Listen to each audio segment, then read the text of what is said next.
Okay, so I installed this water heater the other day, yesterday. It's a used water heater. Much better than one I had. Mine was full of rust.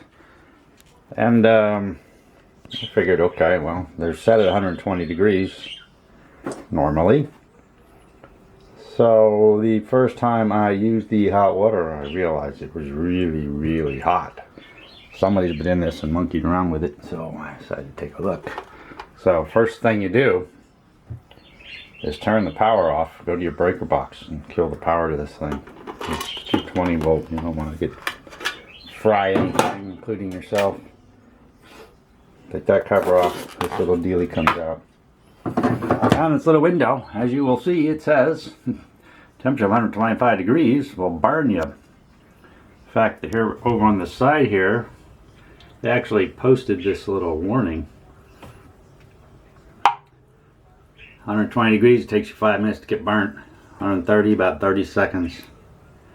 150 degrees, about 1.5 seconds if you crank this thing all the way up. Turn it on to high and stick your hand in there. Well, look in here. Looks to me like mine's set at 150 degrees. Why on earth?